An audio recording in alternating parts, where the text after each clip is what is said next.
Ashley, so we were doing a little bit of finger picking there again and some hallelujah. So first of all, we did a nice little thing here where we're spread across the 3rd, 5th and 7th frets.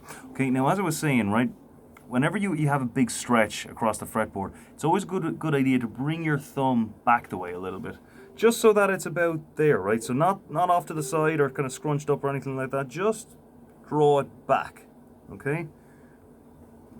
So that way your fingers can kind of really spread out across the whole fretboard, okay? For whatever reason, when your thumb is up high, your fingers tend to kind of scrunch in the way. Okay, so that way, if you have them on the 7th, 5th, and 3rd frets all at the same time, then to get to the next note, all you need to do is kind of just peel them off one by one. So, have your thumb on it here, first finger, second finger, third finger on their own, and they all have their own string. So the load is kind of shared between your thumb and fingers, okay? Instead of it just being one finger doing all the work, which is going to be a lot slower and, you know, it's not going to be as smooth. So again, make sure the movements are nice and small. So when you pick that, your thumb is already right there to go again.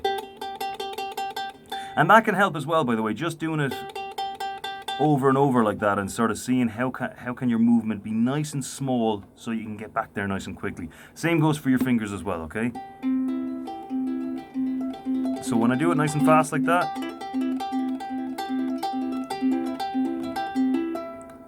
just nice small movements, okay? And try not to have your hand pulling away. Just use your fingers to get it. And don't get your fingers too far under the string either to where you're kind of pulling it out like that, okay? Nice and gentle. So you can kind of just go around on that. Maybe open. 3 and open. 7, 5, 3 and open. Okay? Then the other one was C major, but this time we've got this one here as well. So C major 7, that's down there in the notes. C6, which is just the open one. Back up, and then we've got A minor, but with this added in as well. Open, and then back to the 2nd fret. So that's C, A minor, C, A minor. Okay, so then on to hallelujah.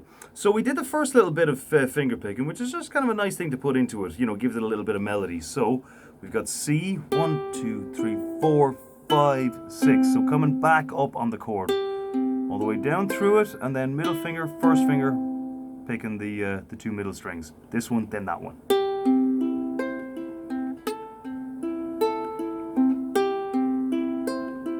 There we go.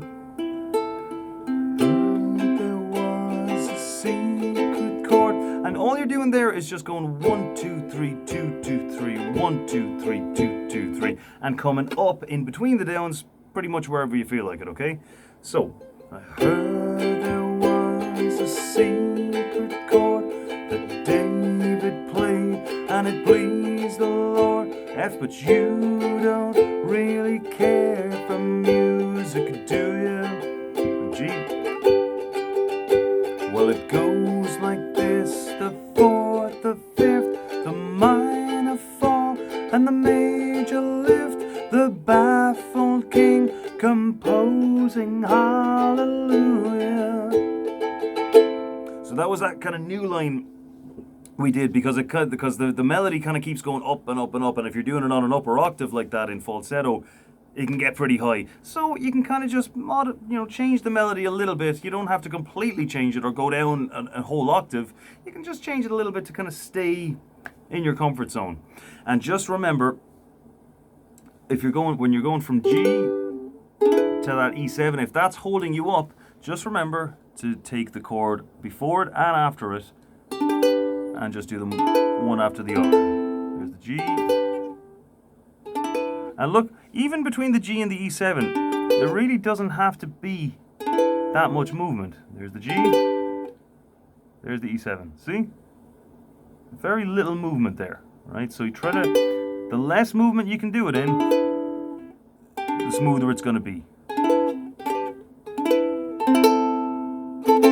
So see how far now, and remember the pre-chorus, that little bit, the cold and it's a broken hallelujah. That bit, that's probably the toughest bit of the song because you've got those fast little F and G's, the minor fall, the major lift. Well, it goes like this: the fourth, the fifth, that bit. So the F and the G last only 3 beats there, so they're pretty quick, and then you have that dodgy little E7 in there as well. So that's the toughest bit. Okay, so if you can handle that, you can handle the rest of it. So see if you can get through the whole song. It's a long one now. I think that version of it has 5 verses in it. So see if you can get to the end of it. All right, I'll talk to you next time.